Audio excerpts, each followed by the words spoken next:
Hello, everybody, and welcome to the next episode of the Woo Woo Girls Guide to Infinite Wisdom with your host, Mario Quendo, and the lovely and wise beyond her years, Laura Sanger Watkins. Hello. So tonight we're going to talk I'm about... just laughing at your description of me. Weisenheimer, maybe. Well, maybe a little bit. However, I see all the deep memes you put on Facebook, and I'm thinking, boy, she's really wise. Oh, that, and then all the F-bombs I drop. So there's a little bit, that's the typical Gemini. I got a little bit of both going on. Wise and Weisenheimer. Yeah, there we go. Tonight we're going to talk about Sign Scorpio and the crystals that would be best for us Scorpios. And I am a Scorpio, so I'm going to be sitting on my... Full disclosure here, I'm a Scorpio, so we're going to see how well this goes tonight, right? Right, Laura? I'm going to be so nice. No, I'm going to be honest, but I've had a lot of experience with Scorpios in my life, and they can be the most amazing, wonderful friends you've ever had in your life, or they can make you wish you were dead. And sometimes they're in between, obviously there's, it's not all extremes. But when I say by making you wish you were dead is that they remember every single thing you've ever said to them. And then they can throw it back in your face at the best possible time that's advantageous to them. And then you're just kind of like gobsmacked. And of course, because I'm a Gemini, I don't remember half the shit I say, pardon my French. So then it gets, my sister's a Scorpio. So this is the thing that she's like, and you said, and I'm like, oh yeah, I did, huh? Excellent memories. Scorpio's a fixed water sign.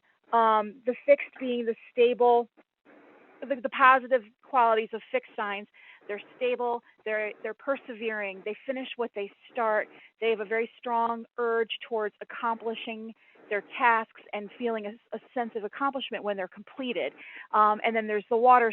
There's the water element. So it's a fixed water. So they're very emotional, fluid, kind of like intuitive and accepting. Now, when you mix the two together, I like to think of what made the Grand Canyon, a slow, persistent river. And that is what Scorpio is, a slow, persistent river.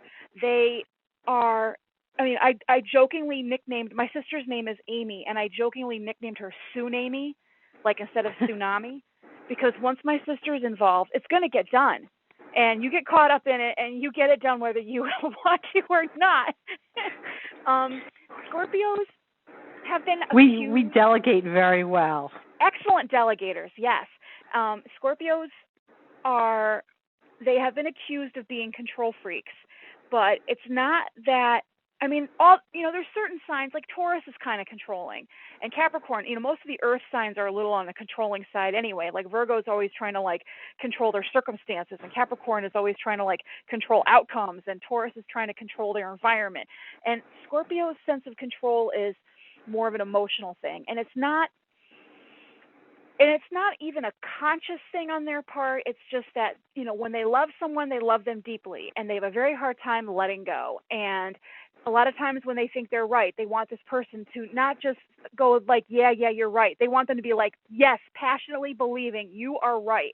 Yesing a Scorpio doesn't work. They know you're yesing. And that's the other thing that's scary about Scorpios.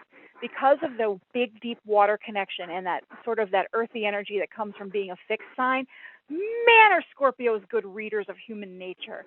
And they're also really intuitive. So you put those two things together, and you got these people that can fake being psychic because they can cold read. I think of that show Psych, and that kid isn't psychic. He just knows human nature, and he's an excellent observer. And Scorpios are a lot like that, too. The quieter ones are the ones that sit back and notice everything. And they're observing how people interact. Like the Scorpios are the ones that can walk in the room and tell who's having sex and who's in a fight and whether there's long-term beef between two people. They can pick up that energy, and most Scorpios are very wise. And, again, they get the bad rap of being manipulative, but they can use their impressions and their intuition on their own behalf. And they can insinuate the in-between relationships. They can make people do things based upon their relationships with other people. They can see that and pick up on it. When you see a troublemaker in one of these housewives of some suburb, Like the ones that are kind of like in there and like kind of like saying pushing people like, oh, this one said this and this one said that, like to get The ones that something. poke the bear? Yeah, the bear pokers. That's Scorpio energy. They might not actually be a Scorpio, but that's definitely kind of a Scorpio energy. And it's sort of like the Rasputin, I call it like the Rasputin effect. Like they might not want to, some Scorpios are very shy and they don't like a lot of attention drawn to them as individuals. They like being the power behind the throne because that's safer. And when you're the one pulling the strings, you're not out there, and open and vulnerable to attack. You're kind of in the back going, now let's do this, and not. Well, please don't tell me Dick Cheney is I a don't know what Scorpio. he is. Let me look him up. I have no idea. No, I think he's something really boring. He grew up in Wyoming. He was like a Wichita lineman. Like he ran cable wire. Dick Cheney birth date. That's hilarious. But that's kind of Scorpio energy. But that's extreme. Okay, January 30th. Oh no, see that's an Aquarius. But I would have to do his chart to see if he's got some other funky stuff going on because he is very manipulative. But no, Scorpios aren't like that. They don't want to like control the world. They're very much more interested in interpersonal relationships. Scorpios are the natural ruler of the 8th house, which is a house I call sex, death, and other people's money. Where Libra is a relationship oriented and partnership oriented. Like Scorpios they have very intense feelings, and when they love somebody, they love them really hard, and they love them a really long time, and they have a hard time letting go when it's over. And they might move on to other relationships, but they always kind of harbor that, like every person that's loved them and that they've loved has left like a mark on their heart. And it's almost like, they do a lot of comparing, like, oh, they're not like this. But, the best thing for a Scorpio is for someone to be even better than the last one, to blow that one out of the water. But that's not always going to happen. So sometimes Scorpios long and pine for things that are over because then they get kind of romanticized. Now Scorpio can be very pragmatic and very practical. I mean, they tend to be very practical people because of that fixed energy, thank goodness. But unlike, Pisces are very dreamy with the water, and Cancers are very kind of like pushy and controlling in that like Italian grandmother way, but Scorpios, like they're much more pragmatic. And they've been, even as passionate as they can be, sometimes these feelings are so deep they don't really express them. They need to feel very, very safe to show their white underbelly. They need to know that they're in a really safe place before they can be vulnerable, because they do feel so deeply and their feelings are so strong that they tend to kind of have like a crusty, they're very self-protective. That's where the Scorpio archetype comes from, with the scorpion with the sting. But see, there's another, I don't know if you knew this, but there's another symbol of the scorpion, and that's the eagle. Oh, I didn't know that. Oh, yeah, well, there's the scorpion side and there's the eagle side. So, they're not technically a dual sign like Gemini or Pisces. Pisces, their symbol is two fishes swimming in opposite directions, and then Geminis are the twins, But the Scorpio, they're also kind of a dual sign because they're the scorpion or they're the eagle. Because Scorpios, because if they use their power for good, they're amazing. They can be anything from like a CEO to like the best therapist, and they're very known for like being really interested in transformation and change. Like not only do they like to work on improving themselves, they really do like to take what they've learned and turn it outward.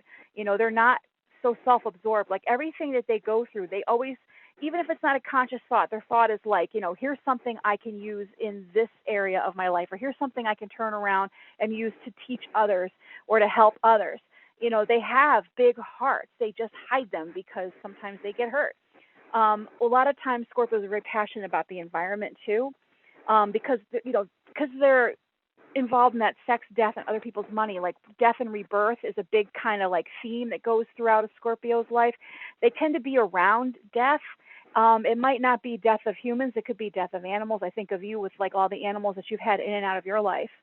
And one of the things, a lot of Scorpios end up being attracted to religion, or if not religion itself, spirituality, because they sense and see and feel that there's something bigger than what we have here. And so it's funny because the eagle side of the Scorpio, they're the ones that like use their power for altruism and like loving and taking care of things and helping people. And then there's the Scorpion side that can be a little on the selfish side that says, I'm going to use my powers to make millions and millions of dollars. So it's funny because, and then, sometimes they can be both in the same day. Like I can help people and make millions and millions of dollars. Taurus, well, that would be ideal, wouldn't it? Of course. Like Taurus is the opposite of Scorpio, and like Taurus, Scorpios aren't necessarily spendthrifts. Like they like to save their money and they like to invest wisely, and they might not like. Scorpios would be the most likely to be your millionaire next door, like still living in a split level ranch and like driving unassuming cars, but like having big bank accounts, because it's like not that they're secretive about it, it's just that they're not showy about it. Like they're not so much invested in the things. Like Taurus loves the things. Taurus loves the things. Scorpio likes the things, but they don't, they'd almost rather keep that private, because they're one thing a Scorpio hates too is, because they're so giving and because they have great ideas and because they're like out there, a lot of people turn to them, and a lot of times they end up assuming way more responsibility than they really want. So sometimes they can withdraw and be like, I'm not doing anything for anyone ever again, because they get burnt out. But at the same time, they can't help themselves. So as once things die down, they're back out there helping again. I'm thinking of my sister, but she's typical in that sense where, because she's so pragmatic and because she gets it done, because she's a tsunami, everyone turns to her because they know if they give her the project, it's going to happen. They give the project to me and it's iffy, what's the moon in that day? With my sister, it definitely gets done. So unfortunately, people who are that capable tend to be relied upon a little bit too much, and Scorpios have a hard time saying no. And when they do set a boundary, they tend to do it with an axe. Yeah. Usually it's enough. Because you're pushed to a point, you know what I mean? And then you're just like, and then it's one of those things where the frog in the hot pan, you put the frog in the cold water, you turn up the heat, and eventually it's really, really hot, and the frog is like, what the heck, I'm boiling. So when Scorpios finally realize, hey, I'm being taken advantage of, they get really bent, and they're like, that's it, I'm done. So yeah, they tend to set a boundary with an axe. One of the things too, because there like I mentioned, the intuitiveness, like a Cancer or a Pisces, there is a tendency for the water signs to have a permeable boundary and to end up taking on or picking up on the emotions of other people. Grounding is really important in any kind of psychic protection stones. So one of the stones I was thinking of for Scorpio that after doing a little bit of research is moldavite. Oh, I love moldavite. It's a really good stone for psychic protection, especially from people that, when you're not aware that you're picking up other people's energies. Yep. It's a good stone just to kind of ward that off. Okay, one thing with moldavite, you got to be really careful on where you buy it from. Tell us. Because it resembles green glass, like swirly green glass. It is a highly faked stone.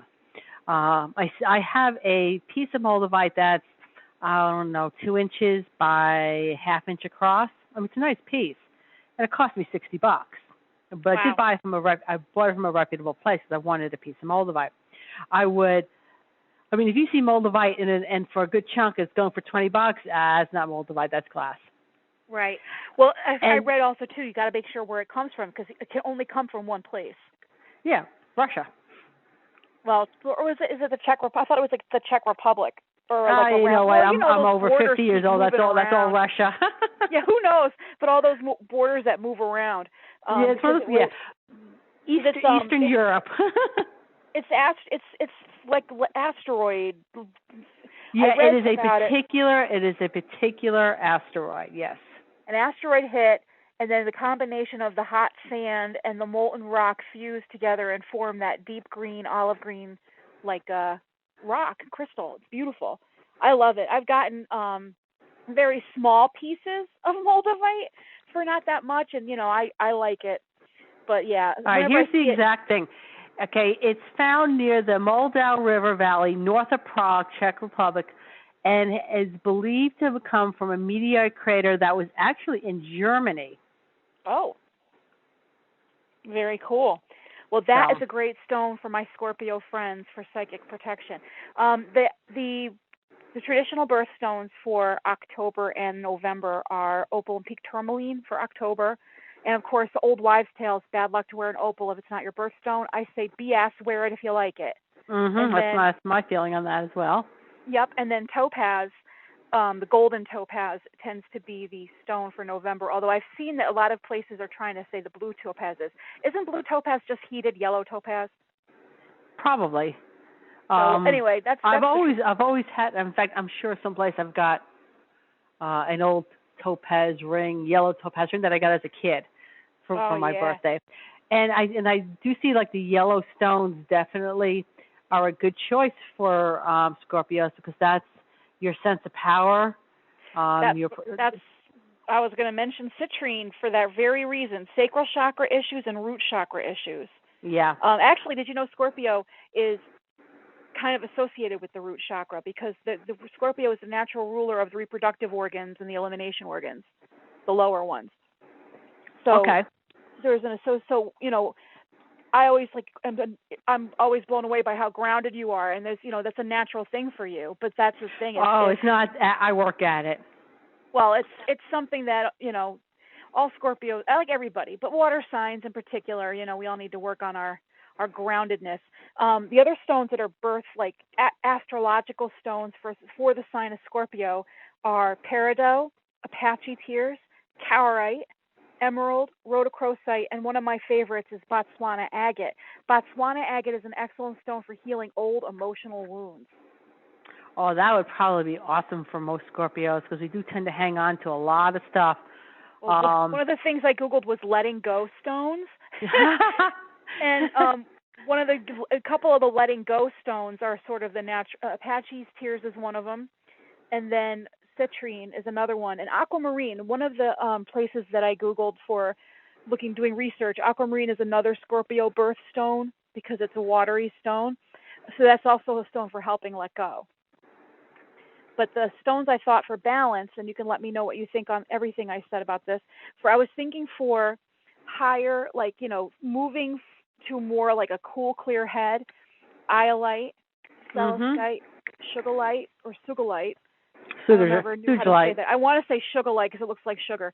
And amethyst, of course, lovely, beautiful, all-purpose amethyst. And then amethyst another is one of my favorite stones. I have amethyst everywhere. It's such an all-purpose healer. I mean, body, mind, soul. It's great, and it's also really excellent upper chakra stones.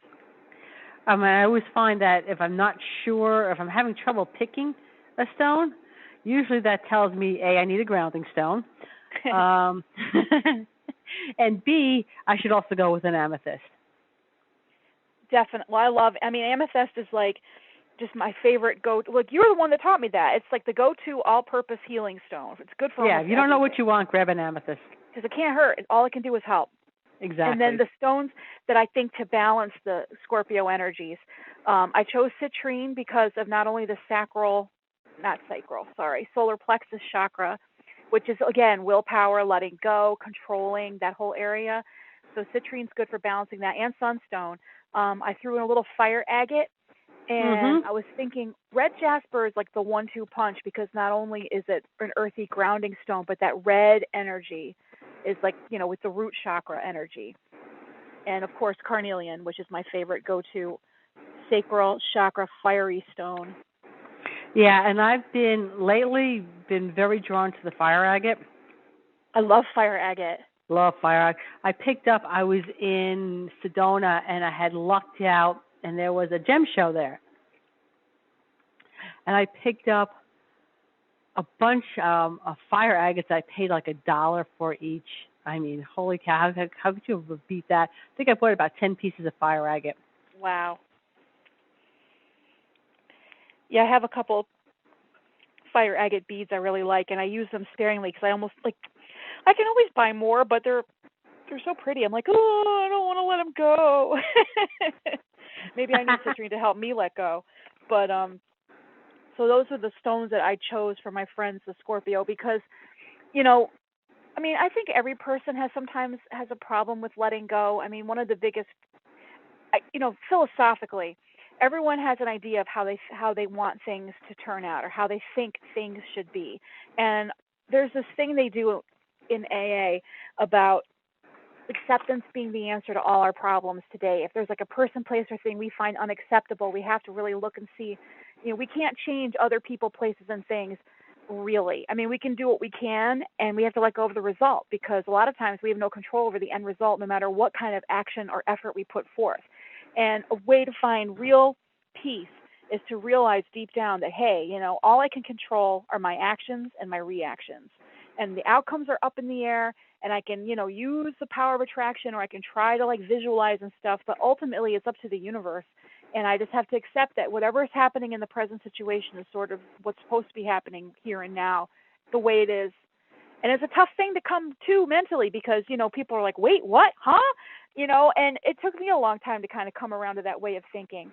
And, it was before I even was really delving deep into the stones. But practicing acceptance in the present is a great, great way to like kind of let go. And I think it would help a lot too, if you've got your crystal allies there kind of helping let go. That's true.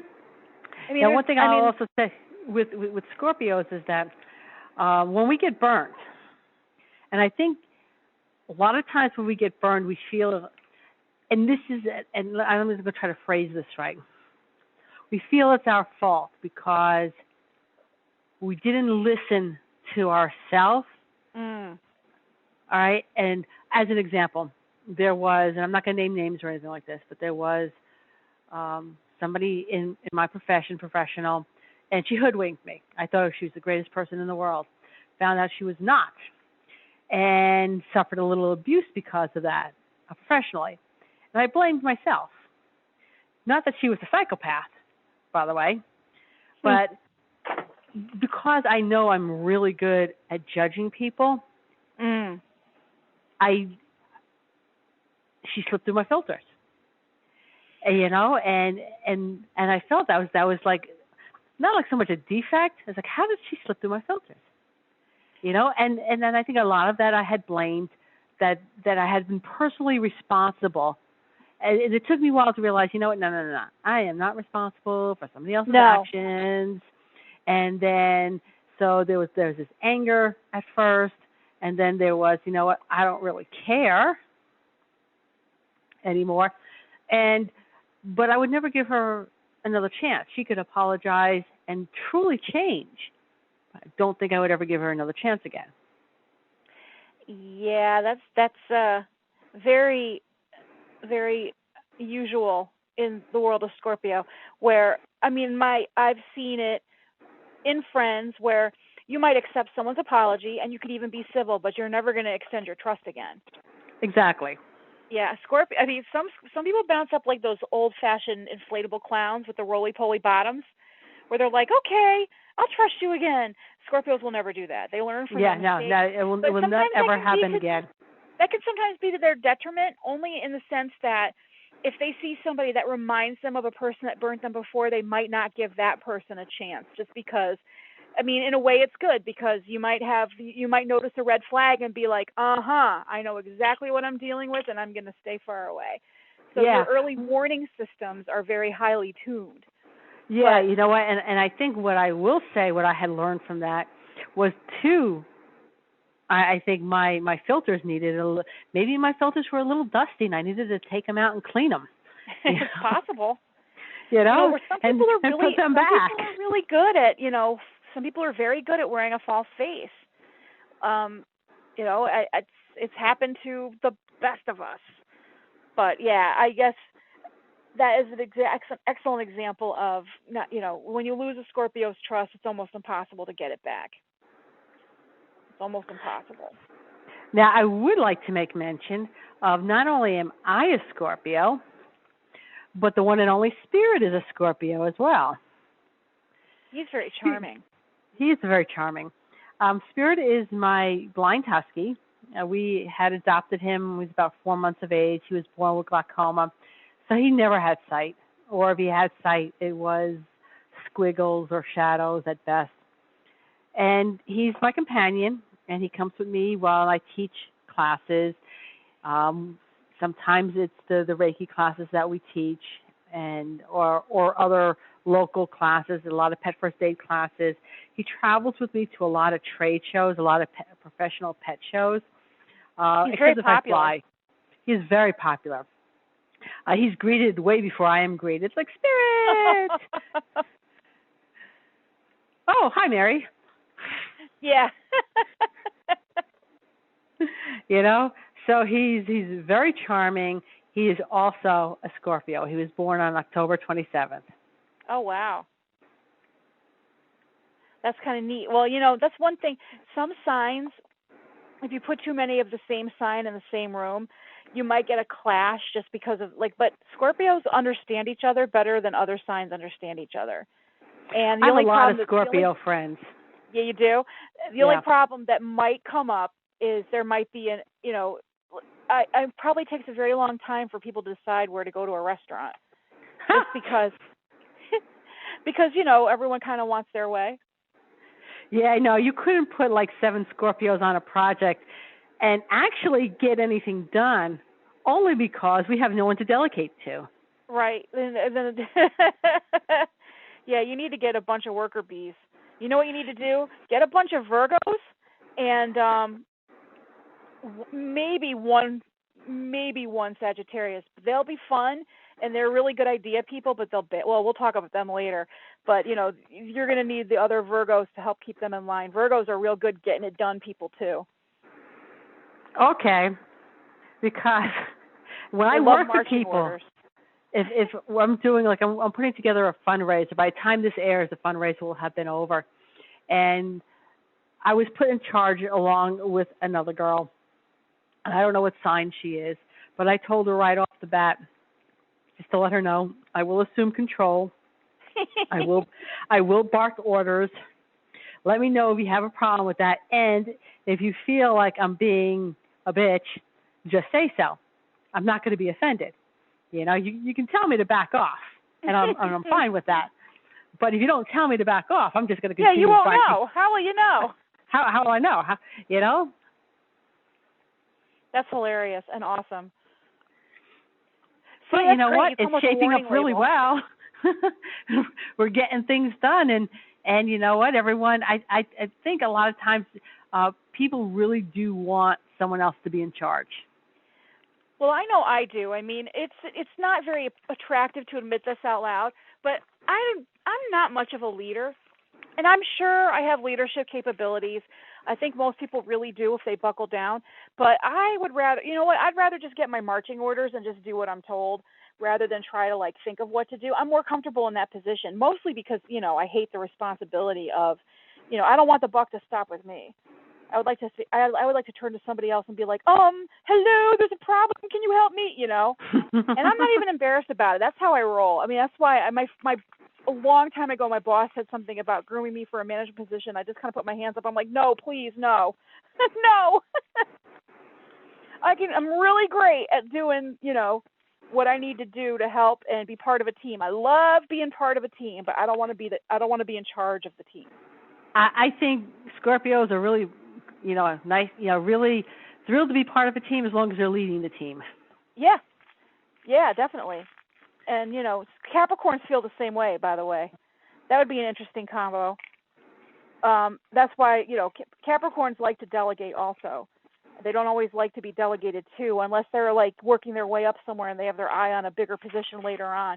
Because, that's how they roll. But they don't have a problem taking orders if it's on the way up. But if they feel like they're at the same level as somebody, they don't like it. So there could be a little bit of on business projects with the Capricorn. But actually, Capricorn and Scorpio is an excellent combination. Talk about getting things done. That would be, because, one is a cardinal earth sign, and the other one is like a fixed water sign. That would be really interesting. I'm going to remember that. The next time I need to get something done, I'm going to... Yeah, got to find a Capricorn. Find a Capricorn. That's going to be like the first question. Are you a Capricorn? No. Find a Capricorn and secretly make them think they're the boss.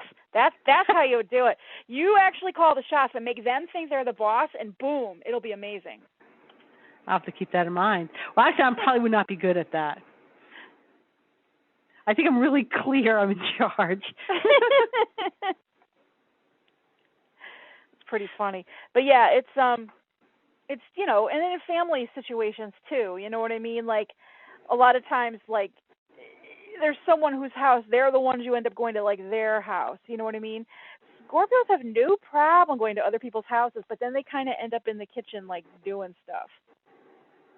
I've seen that happen too. Yeah, they're like, oh yeah, let me help, and then they're like, well, this is kind of a better way to do it, and the next thing you know, like they're doing it. Well, depending on what the job is, too. Sure. You know, Yeah. I have no problem delegating jobs I don't want to do, letting someone else think they're in charge now because of that. But they're doing a job I don't want to do, so we're good.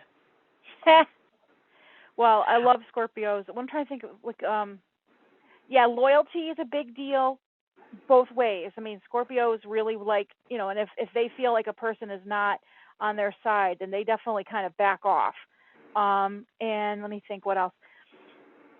Scorpios are not liars. They're honest people, but at the same time, there's that scorpion rather than the eagle. If they feel that there's a means to an end and they have to tell a couple white lies to get what they need or get something done that they think is really important, they're not above using their beautiful words and their insights to manipulate the person that they need to do what they need to do. And they can do it with, and part of it is because they... I won't confirm that. Well, I'm just saying, and I'm not saying it's every single one. I'm just saying that they've been known to flatter or, place a certain word here or there that needs to get said in their mind. And you know what? It's mostly because they're such excellent students of human nature, and they understand what makes people work, like what makes people tick, and they're not above using what they need to get what they think they need. Not every Scorpio. Hashtag not all Scorpios. Just some. But let's go back to spirit a little bit. Okay. My Scorpio dog.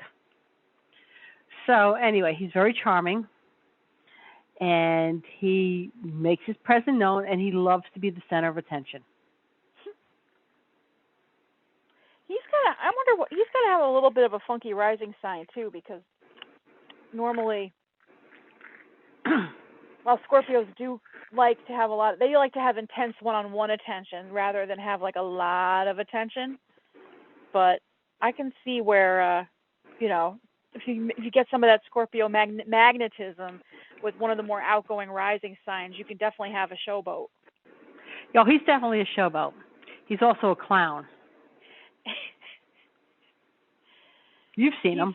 Of course. I'm laughing his little face, he's very cute with his smile, his big smile. And yeah, he's a total snack hound too, and he's not above acting all helpless and sweet to get you to give him your snacks. I fell for that. Oh yeah, he was very proud of himself too, by the way. Yep. He absolutely plays, and that going back to what you were just saying. He will play the blind card. Yep. Absolutely. He will. Oh, I'm a blind dog. I need your help and attention. Yeah. I don't know. I can't come because she calls me because I'm blind and I don't know where I'm going. Meanwhile, I'm going to stay over here where the snacks are. Yeah. But only if they're good snacks. He will turn up his nose at what he considers to be inferior quality. That's something that makes a lot of sense, too, because that's another thing about Scorpios. They know exactly what they want. Exactly what they want. And, substitutes, that's not, no. They don't like to accept substitutes if they've got something very specific in mind. Now, when I travel with him, I bring crystals for him as well. And the crystals in particular that I bring with him for traveling when we're going to be in trade shows are amber, citrine, and amethyst. And I also will throw in at least a black stone, more than likely probably the snowflake obsidian, or even one of my Apache tears. But there's always definitely a black stone. If I see him starting to get overwhelmed, I might add another yellow stone, or I might add a grounding stone to it. How does that work? Does it work well? For him, it does. It's also knowing his limitations, too. And giving him a place to chill out when we're traveling a lot. Does he tend to get overstimulated? He gets very overstimulated, but that's part of that is because he's blind. He's probably a little bit psychic. Oh, yeah, he will, without a doubt. I have a friend. Her name is Karen. She does animal communications, and we were having lunch one day, and she goes, "What's up with Spirit?" And I just kind of turned, and I can almost feel him sitting right there. And I'm like, no, he just wants to see what we're having for lunch. Because apparently we didn't invite him. Oh. That's awesome. Yeah. So, yeah, he's definitely probably of all the dogs I've ever had, the most psychic. Well, I noticed how, when you've got a large group of people, like for one of the classes or whatever, he tends to go to the people that are kind of like, that kind of need him to go to them. You know what I mean? You noticed that. I did notice that. Because, I'm not one of those people and I'm bitter. He's like, you don't need dog energy today. I'll come to you when I'm done seeing everybody else that really needs it. Yeah. I'm like, oh, okay. Just you know? Pet you, man. Either that or they left their food on the floor. One or the other. Too funny. He's got a thing for glasses and cell phones. He thinks they should be his. They should be his. All right, so what are we going to be doing in 2 weeks? We're going to do another interview, and that's going to be with Deanna Pacqua. And if you don't know who she is, you definitely want to come by and check out that. So she's one of the most amazing women I know. I would second that. So, and we'll see you, everybody, in 2 weeks. So thank you for attending. And if you missed any of our shows, you can go to our website, which is www.woowogirlsguidetoinfinitewisdom.com. All of the shows are archived there, and you can watch any of the ones you missed. And we even have a free guided meditation there. So visit our website. Very cool. All righty. So, Laura, I'll see you in 2 weeks. See you in 2 weeks. Okie doke. Bye-bye. Bye-bye.